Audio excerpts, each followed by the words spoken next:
Welcome to Global Village. I'm Ahmed Kassim, your host of the program. We have two guests today. Great guest is Ron Robinson. He is the director of the emergency management in Medicine Hat. And we have our police chief, Tom McNulty. He is the RCMP police chief in Brooks and County of Newell. Welcome to the program. It's a pleasure to be here. Ron, just following up of the discussion we had a while ago about the emergency management team. So is it coordination of all the agencies in the area of Medicine Hat or the southeast of Alberta? So part of my role includes the regional director of emergency management. So at this point in time, my role, of course, as director is to coordinate the necessary agencies, both internally and externally, to respond to whatever incident of scale we're dealing with. So we have 18 internal agencies comprising any from energy, so we have gas, electric, municipal works, environmental utilities, fire, police, any agency that will benefit by the coordination in an activated emergency operations center, where we can take a look at a common operating picture and then respond using by activating our existing plans, developing incident action plans. So that's the role of a director of emergency management, both from a municipal perspective, which has the autonomy to govern its own activities internally, as well as a regional response as well. Oh, thank you very much, and welcome back again to the program, sir. We are very honored to have you again. Before we get into the tough questions, last time when we were talking, I think you were heading to Saskatchewan to attend your son's hockey game. I was, and I did. And, unfortunately, he's finished now. He was playing for the Melville Millionaires in the Saskatchewan Junior Hockey League, and he had a very good year. Unfortunately, they lost out in the South Final of the playoffs, and he's home with us now in Brooks. But yeah, he had a very good year, and he'll spend the summer with us in Brooks, and then hopefully off to university. But he was named the best player. He won the scoring championship for the Saskatchewan Junior Hockey League and was named most outstanding player for the league this year, and yeah, it was a pretty good run. Well, congratulations. I said that. I think you must be proud of him. Congratulations. Coming back to the question of Brooks and County of Newell area. As you very well know, the assaults are very little bit high in the month of March. Why you think is that?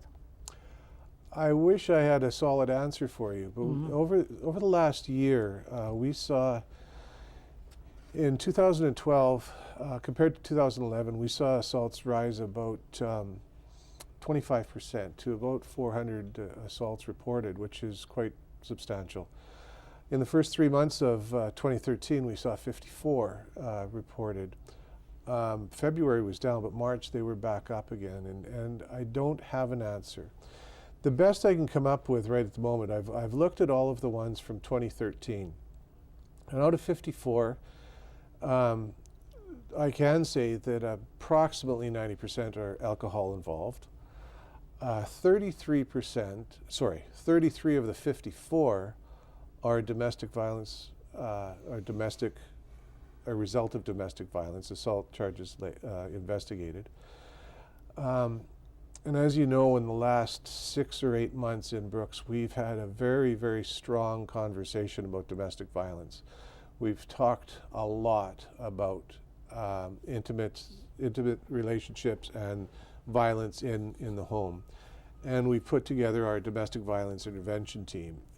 And as a result of that, I think a few more people are feeling better about reporting or feeling a little bit more confident. So I think maybe a few, we could see a small rise in reported domestic violence because of the procedures and the supports we've put in.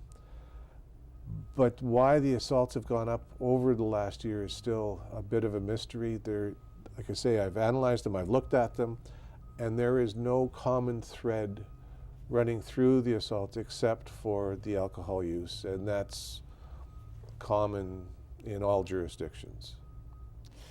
Yeah, one of the reason I could probably just, my personal opinion is also education factor of the domestic violence. If people don't speak up of any abuses, it will have the trend of continuation, and people have to speak up, even if that's your neighbor, or if you know something wrong. Then I think the prevention, the only way you can prevent things if you have the knowledge, or if you have the information. That's right, and domestic violence, I saw a statistic in the last little bit that in southern Alberta, Brooks, I saw these stats for southern Alberta, and Brooks has 5.3 domestic violence incidents per 1,000 people per capita, 5.3 per 1,000 population. Mm-hmm. Strathmore, I believe, has 3. That's the closest to us, and everyone else in southern Alberta, outside of the major cities, so that doesn't include Medicine Hat, Calgary, it only in our CMP jurisdiction. Yeah. Everyone else is less than 2 incidents per 1,000. So Brooks has almost twice as many domestic violence incidents as any other community in southern Alberta, which is remarkable. Very. We have done a lot of work to support the people involved, both the victims and the offenders, and we're moving down that. Now we have to move strongly to education and prevention. Mm-hmm. And through the Safe Communities Committee and Kind Communities, which was the coalition, the Brooks Coalition for the Prevention of Domestic Violence, we're hoping to find a funding partner to establish a position in Brooks to create education and prevention coordination and programs to help educate and prevent. We're a generation away from preventing. There's also a myth that I have to put out there. Although Brooks is high in statistics, and a lot of people immediately think that's a New Canadian and immigration issue, New Canadians make up roughly 30 to 35% of our domestic violence files.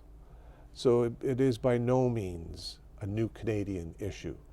It's a community issue that we have a problem with, and we have to get a handle on it. I think, and that's something that we can be able to change.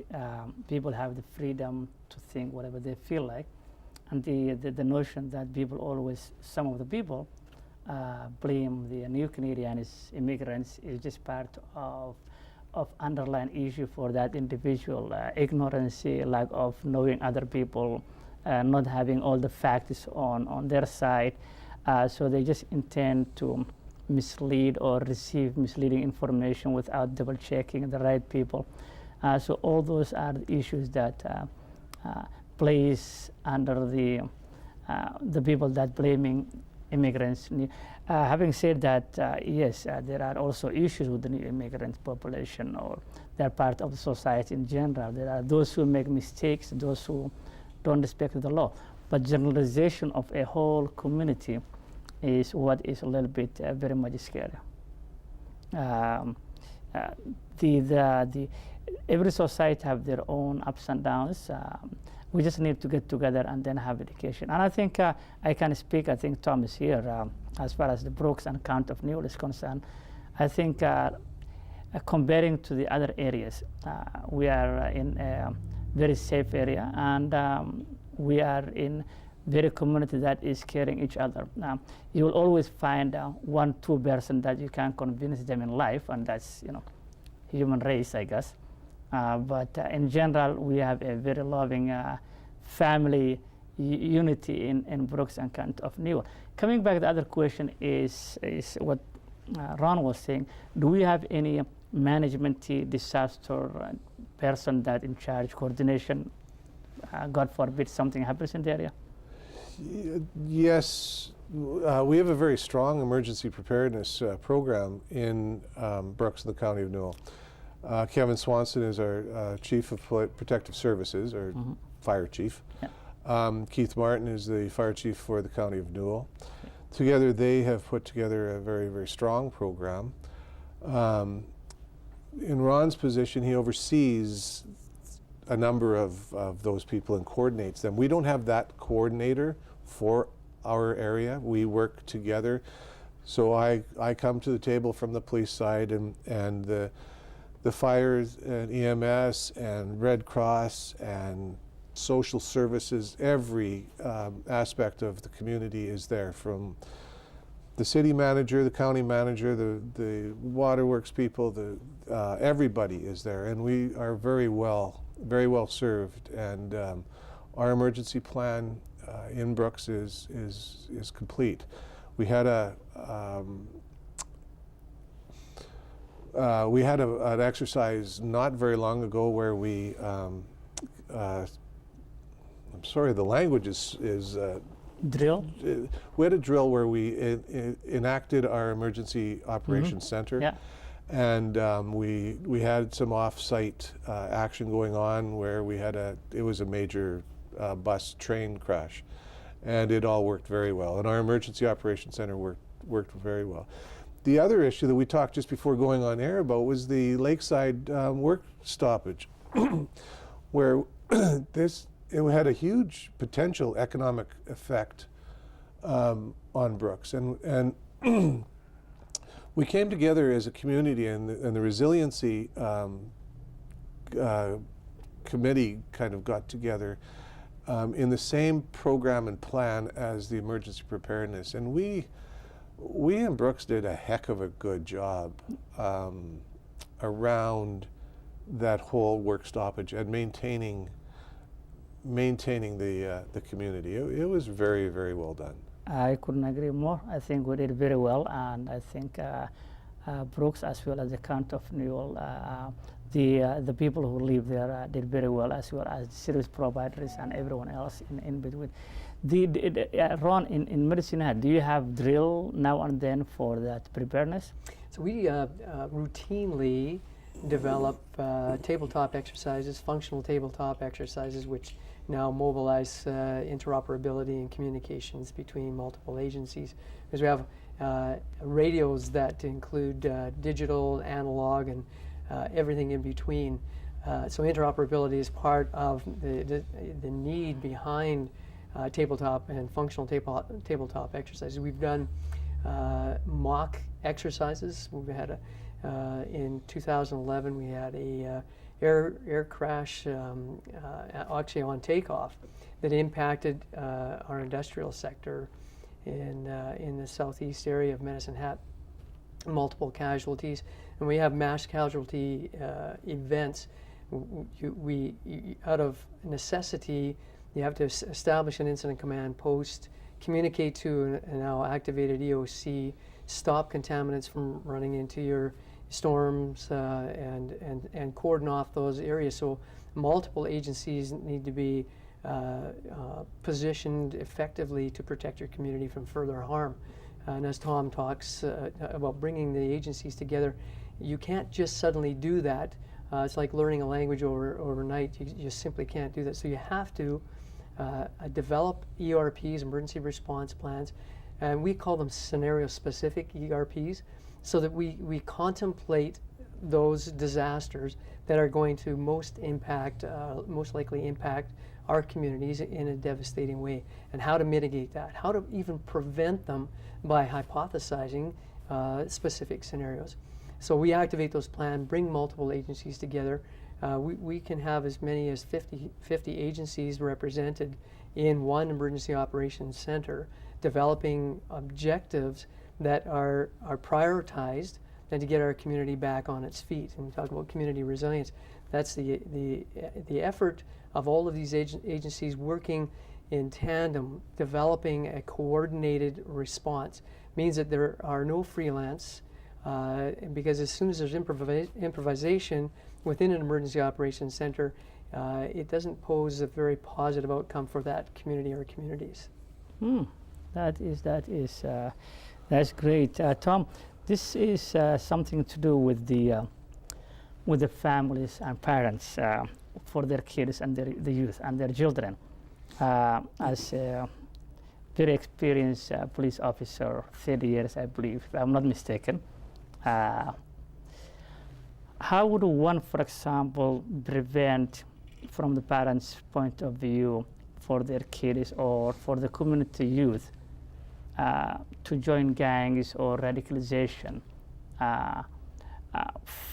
Just how would they be able to prevent? What do you think are the sign the parents should know, in your experience, for example, so they can prevent some sort of radicalization or the kid joining gang in your experience, or what parents can do?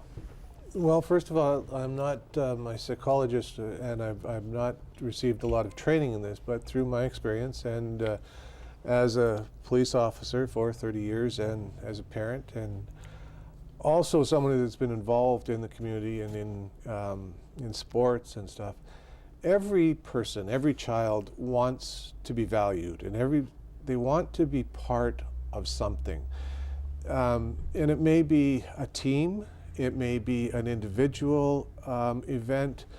They want to be valued at school, or their school marks. They want to be valued just as a person.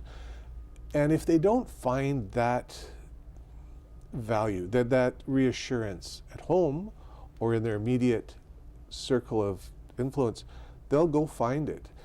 And when people come to town and they've got a lot of money and they're flashing around a lot of money, or they're flashing around an idealism that can hook some people just the way they talk.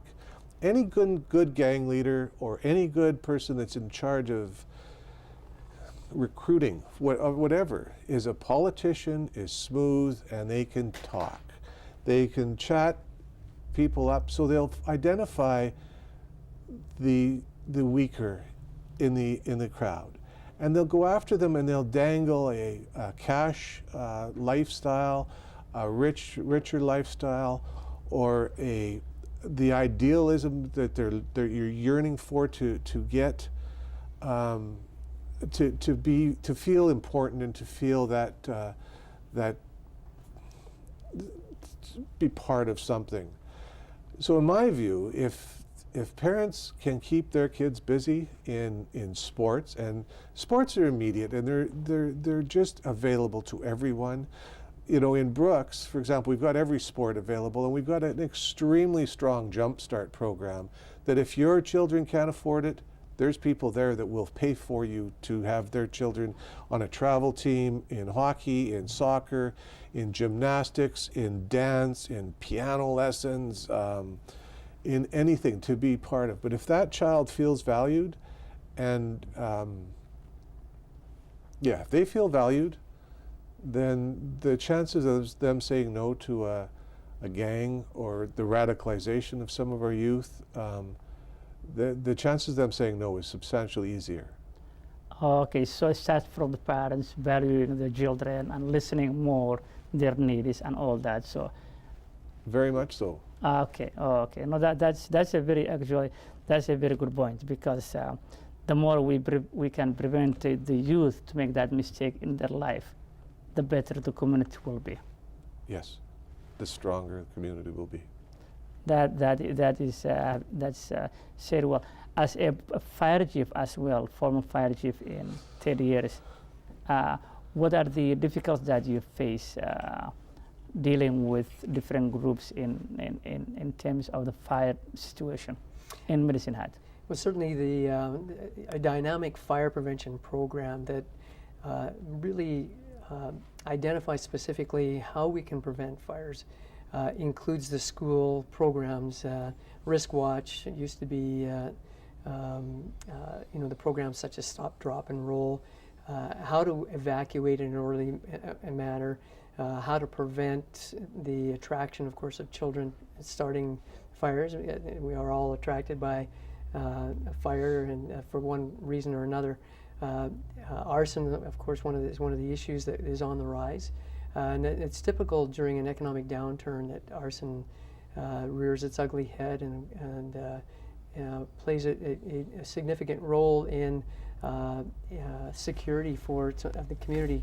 We had an incident a couple of years back now where an individual who was successfully prosecuted had kept an entire part of our community really at ransom. In fact, families were taking their children from external bedroom, external walls, bringing them sleeping in the bedroom together for fear of what this individual might do. So arson is another crime where obviously there are behavioral issues that need to be addressed early on. And so again, what Tom is referring to, people who are valued are less likely to perform these kinds of atrocities. And we saw what happened in Boston.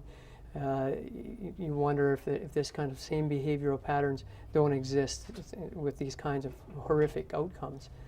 Part of emergency management's role and responsibility is to develop education and awareness and to build unity, to explain simple processes whereby helping during events or being proactive, giving blood, neighbor helping neighbor, having your go kits prepared, your preparedness kits that are simple, available through Red Cross and then building them on your own specific needs. Helping the Salvation Army and Red Cross out, being specific with that allocation of funds. Those are all ways in which we can support one another and building unity and building resilient communities. Thank you. Tom, is it difficult, for example, because the mental health is also rising? How would a police officer, for example, when they face a difficult of making a decision when someone is mental health problem, then supposed to a criminal? That is also a very difficult to separate the two. It is very difficult, but the role of the police is to, first of all, keep the peace. Yeah. So to prevent anyone from causing harm to themselves or to others. So any role that we get called into, we will attend and we will assess to the best of our ability the best way to keep the peace there. And if it's arrest and incarcerate in our jail, then if that's an option and a criminal event has taken place, we will. If not, if we believe that a mental illness issue is at hand, under the authority of the Mental Health Act of Alberta, we can arrest and take to a hospital, to a professional. We are certainly nowhere close to being professionals in assessing the mental health of a person, but we can tell if things are going sideways and aren't proper, and then we will take those people To the hospital. to the professionals to get the help they need. Once they're assessed by a doctor and a psychiatrist or a combination thereof, then the process will continue. They will either be turned over to further medical help, they may be turned over to us for their own protection and the community's protection, but they will be treated and dealt with after being professionally assessed. Okay. Can I drive with international driving license, for example? It's funny, just for Ron's benefit, this is a question that always comes up in Brooks. It's a very big question. The international driver's license, if you are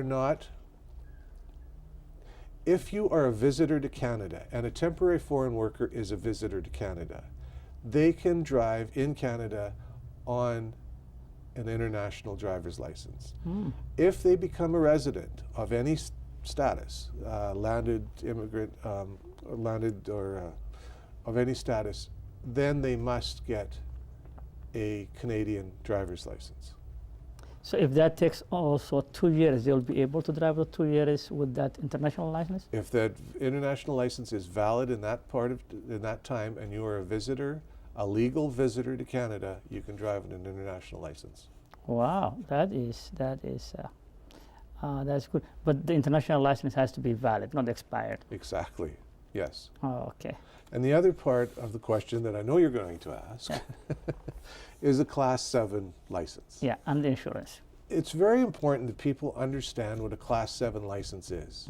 A Class 7 license is a learner's license. Everyone in Canada that gets driver's license must take a written test and obtain a Class 7 learner's license, and then theoretically learn to drive over the next period of time before they obtain their Class 5 or their unrestricted driver's license.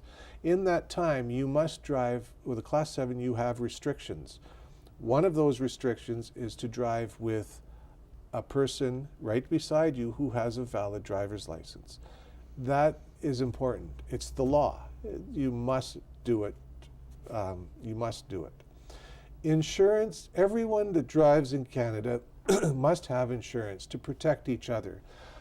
I drive a pretty valuable vehicle, and it takes me years to pay for that vehicle. If someone comes and crashes into me and has no insurance, I'm out that money, and that's just not fair.